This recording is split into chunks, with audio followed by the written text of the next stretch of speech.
Vamos dar início ao nosso estudo da manhã de hoje, dando bom dia para todos, com muito prazer, com muita alegria em nosso coração, estar encontrando com todos os nossos amigos.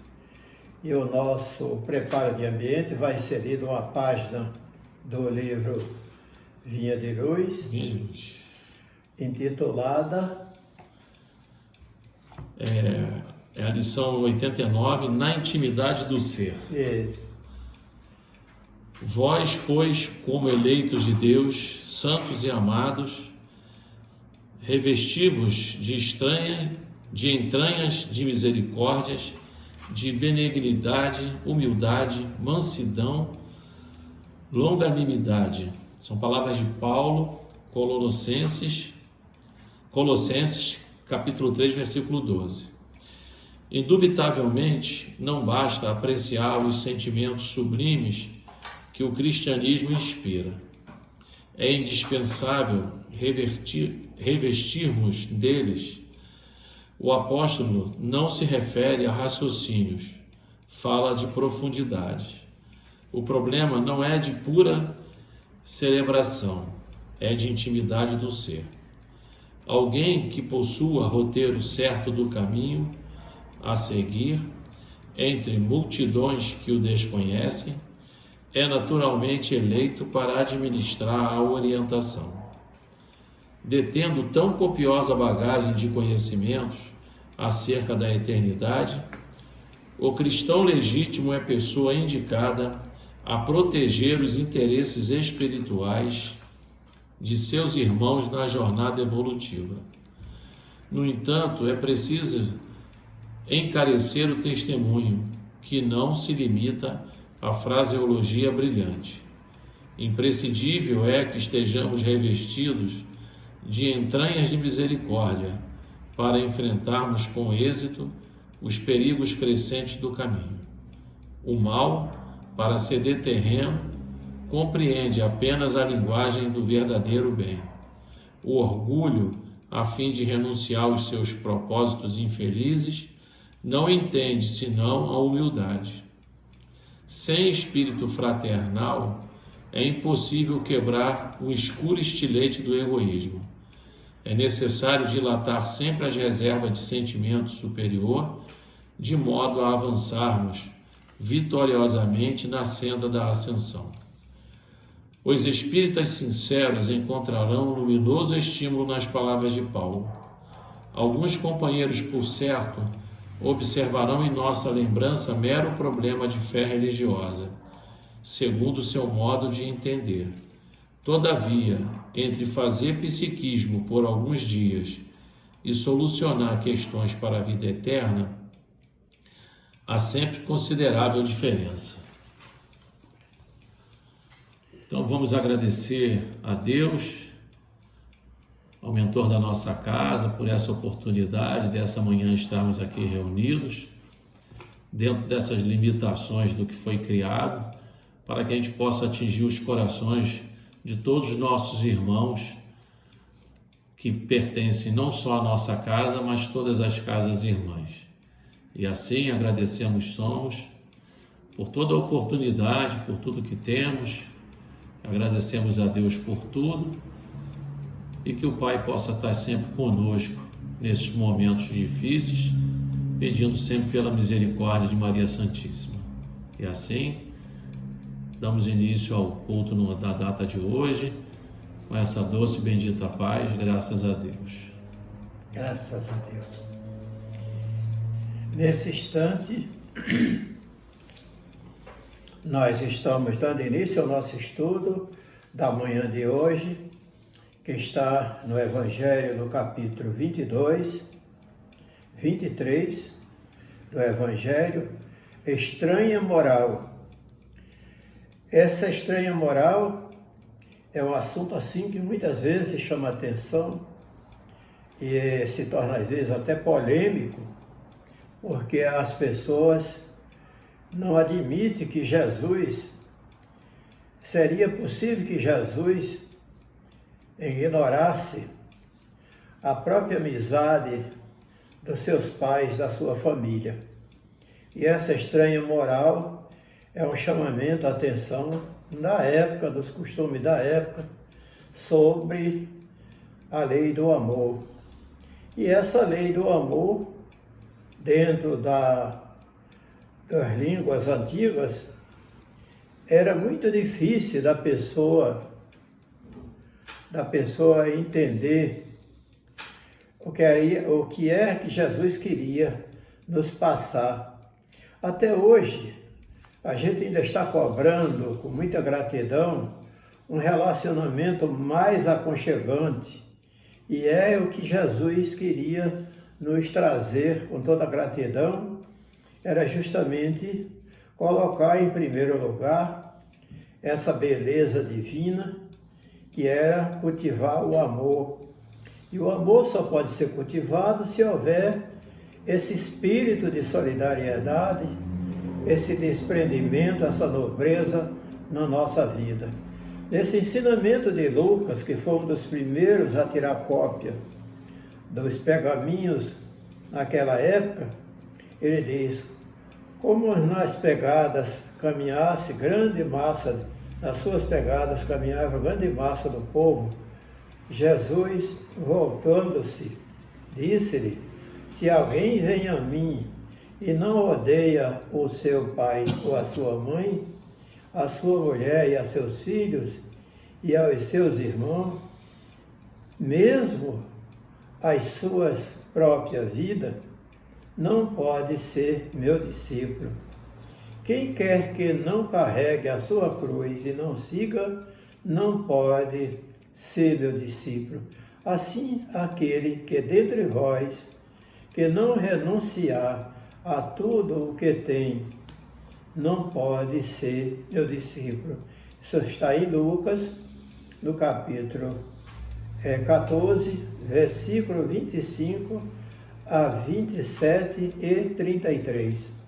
Esse ensinamento está contido, essa observação de Jesus, com muita certeza, era justamente o que ele queria, que Jesus não poderia contestar os vossos próprios ensinamentos sobre a lei do amor, mas ele estava querendo colocar, como diz os nossos amigos espirituais, que o primeiro mandamento mais importante da nossa vida é amar a Deus sobre todas as coisas e ao próximo como a nós mesmos. Então, se estamos amando ao próximo como a nós mesmos, nós estamos amando a Deus, mas sem desprezar o primeiro mandamento, que é o amar a Deus sobre todas as coisas. Muitos de nós, na atualidade, estamos encontrando assim muita dificuldade. Muitas vezes nós deixamos os nossos, por não deixar os nossos afazeres, a gente deixa as nossas atividades da nossa casa religiosa. Hoje mesmo a gente estava aqui lembrando pessoas que têm uma tarefa na casa de oração e alega que esse dia de hoje foi tirado para fazer a limpeza em casa. Outros dizem que era o único dia que tinha botado roupa na máquina. Outros se preocupam que vai receber um parente em casa. Então, nós encontramos dificuldade de pôr em prática esse ensinamento de Jesus, porque nós estamos colocando os ensinamentos de Jesus, essa prática divina, em segundo plano. Não é isso? Nós estamos realmente isso. Mesmo a si mesmo. O que é que acontece? Às vezes, até por interesses próprios, materiais, a pessoa hoje deixa uma atividade. Por que você não vai domingo? Não, porque eu tenho que fazer alguma coisa para mim. Às vezes até é capaz de dizer que não pode ir porque é o dia de fazer a barba, né? Talvez até isso. Tem pessoas que acham isso uma dificuldade muito grande. O único barbeiro que tem perto lá de casa só abre a porta dia de domingo. E eu nesse dia eu não posso ir, porque você tinha que aplicar passe lá no centro. Então a pessoa não vai aplicar o passe. Por quê? Porque ele colocou em segundo plano as coisas de Deus. Assim não pode ser discípulo. O que é o nosso querido Humberto de Campos, no livro Boa Nova? Eu sempre gosto de lembrar essa passagem. Jesus convidou todos os discípulos para a sua tarefa, essa tarefa aconchegante. Cada um tinha um a fazer. Um ia para o campo, outro tinha se casado, outro tinha família para dar atenção, e está justamente dentro desse nosso ensinamento. Aí um deles perguntou a Jesus: Mestre, qual é o sentimento mais importante do nosso relacionamento do discípulo com o Mestre? Ele disse: meu filho, o sentimento mais importante é a fidelidade. Era o sentimento mais importante. Quer dizer, você pode deixar tudo que você tem para você servir a Deus. E a gente nota que encontramos assim muita dificuldade. Também não podemos abandonar tudo da nossa vida para seguir a Deus, porque nós precisamos viver. Aquele que ama mais a seu pai ou a sua mãe mais do que a mim, não é digno. E aquele que ama mais a seu filho e a sua filha mais do que a mim, não é digno de mim, não é digno. São Mateus também no capítulo 10, versículo 37. Esses ensinamentos de Jesus está mostrando, naquela época, aqui no início do nosso estudo, nós falamos sobre odiar os pais. Na língua antiga, a palavra odiar, ela tinha dois sentidos. E esses dois duplos sentidos, um era odiar de verdade e o outro era amar menos. O amar menos quer dizer, Jesus não ia aconselhar que ninguém odiasse a sua mãe ou seu filho, de maneira nenhuma. Jesus não ia fazer isso. Mas ele aconselhava dentro da língua da época, que a nossa língua, os nossos estatutos, as nossas literaturas, as nossas leis, elas se mudam. Cada 100 anos vai alterando, naturalmente, até palavras que não eram usadas há 100 anos.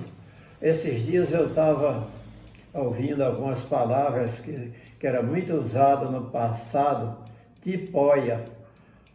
Hoje em dia ninguém usa mais essa palavra, né?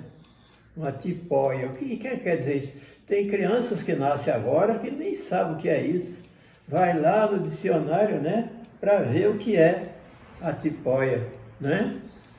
Arupemba. Uma vez eu falei essa palavra, a pessoa ficou horrorizada. Meu Deus, vocês arranjam cada palavra, né? Mas a palavra arupemba é uma peneira grande feita de bambu, que não se usa também. Então a palavra odiar naquela época era amar menos.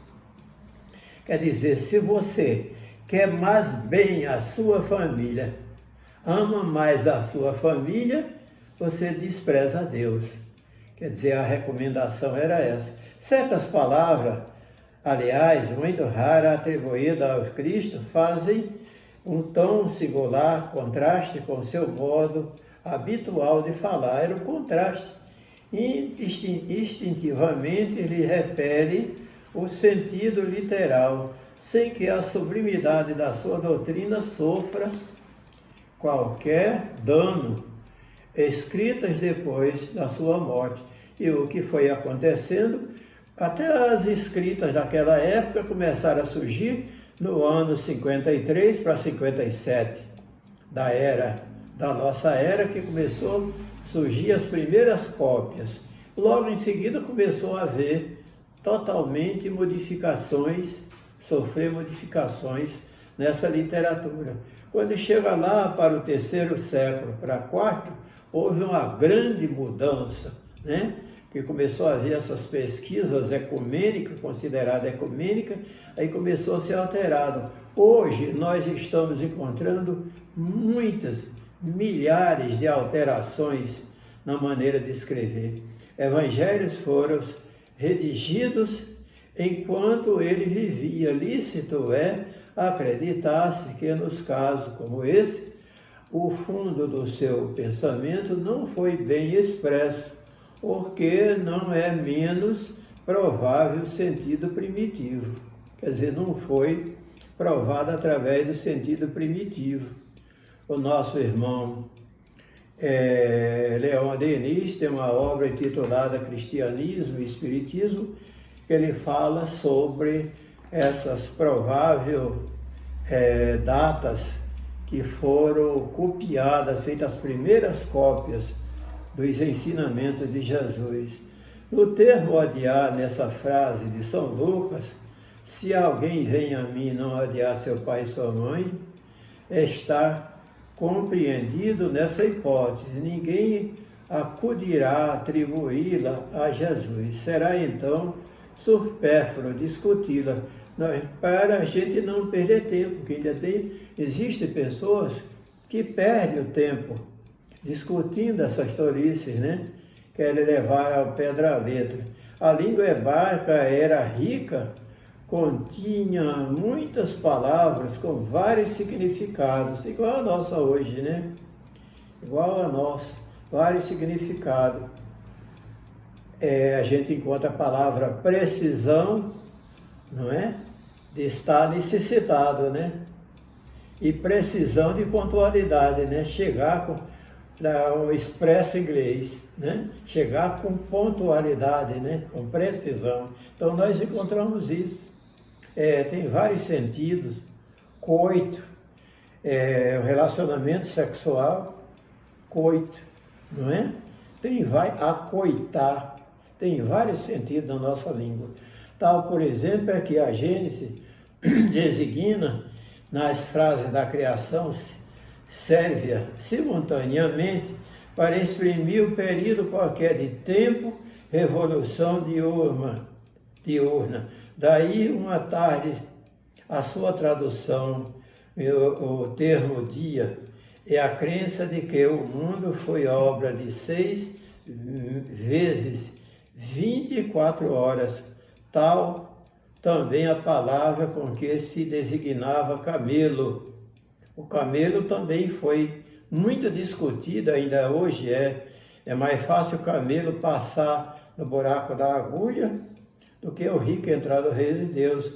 E esse camelo era um buraco parecido com... O camelo era uma corda e o cabo. E o buraco da agulha era um buraco semelhante ao buraco da agulha. Aí a pessoa fica pensando, será que era o camelo mesmo que teria que passar no buraco da agulha? Mas não era. Era simplesmente os termos que eram aplicados na época. Hoje nós estamos com uma Avenida Brasil, no Rio de Janeiro, onde nós encontramos aquela saída da pista de dentro para fora, que tem esse nome de buraco da agulha, né? Uma vez que os cabos eram feitos de pelos de camelo, era uma corda grossa, muito grossa, e o buraco da agulha era esse buraco no muro. Naquela época, para evitar que houvesse aglomeração e sujeira na cidade, que o povo das aldeias, com as suas tendas, com seus bichos, levava os animais, os produtos todos para fazer feira todo dia, na cidade do Egito. Aí foi feito um muro, por duas épocas foi feito um muro, um por causa de ataque e outro pelo controle administrativo do prefeito. Foi feito um muro, as pessoas montavam suas tendas afastadas da cidade e ficava lá aguardando quarta e sábado para ser vendido os seus produtos. Mas se durante esses dias precisasse entrar na cidade, passava nesse muro por esse buraco da agulha. E era muito comum isso.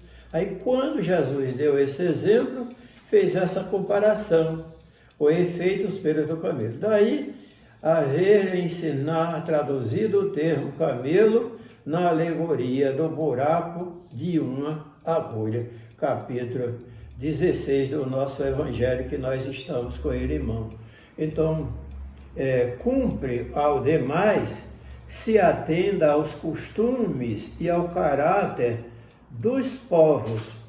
Por muitos que influenciem, sabe, o gênio particular dos seus idiomas. Sem esse conhecimento, escapa a miúdo o sentido verdadeiro de certas palavras. Então, tudo que nós encontramos, não podemos levar ao pé da letra. Não podemos levar ao pé da letra.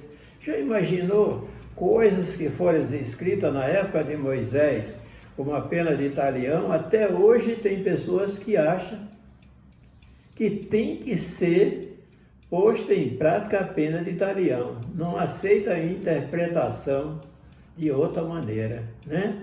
Mas nós não podemos. Pode envolver uma injúria, uma blasfêmia e carecer de importância noutra.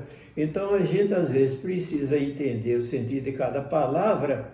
Na mesma língua, algumas palavras perdem seu valor com o correr dos séculos. Numa mesma língua, aqui no nosso Brasil, na época desse golpe político aqui no Brasil, foi usada a palavra e a pessoa colocou a palavra, um termo errado, que fez com que o próprio filho do ministro fosse preso. Nós, no momento, agora não temos a lembrança do nome desse nosso ministro. E ele depois se arrependeu de ter colocado o sentido dessa palavra em prática, né? Porque ainda nós estamos vivendo assim. Algumas palavras perdem seu valor com o correr dos tempos, e por isso é que uma tradução rigorosamente literal nem sempre exprime perfeitamente o pensamento, e que ao manter a exatidão, e se tem às vezes que de empregar não termos correspondentes, mas outros equivalentes ou perifrases, que são palavras que vêm para completar o fraseado que a gente quer empregar naquele momento que nós estamos trabalhando, às vezes, um assunto, uma carta,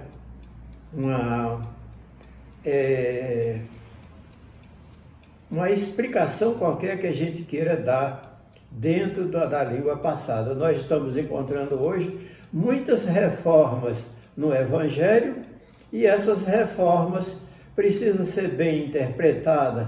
Hoje nós já encontramos que um certo Cirineu, Simão Cirineu, ajudou Jesus a levar a cruz. Aí a verdade é que naquela época ele foi constrangido a levar a cruz. Ele não levou espontaneamente. Então nós precisamos, acima de tudo, de entender o que devemos fazer para interpretar a língua e o meio de Jesus se expressar naquela época, e as cópias do Evangelho que até hoje vem sendo observada, para que a gente não leve a sério as contradições literárias, as interpretações literárias.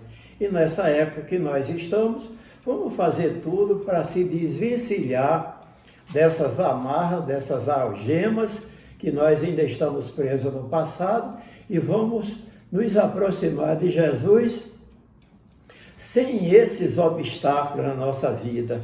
Vamos procurar uma maneira de amar mais o que estamos fazendo na atualidade, vamos dar mais atenção, com mais carinho, com mais amor, aquilo que nós estamos fazendo para a divulgação da imortalidade da alma e para a divulgação do amor de Cristo em nossas vidas, na vida de cada um de nós, por essas dificuldades que o mundo está passando.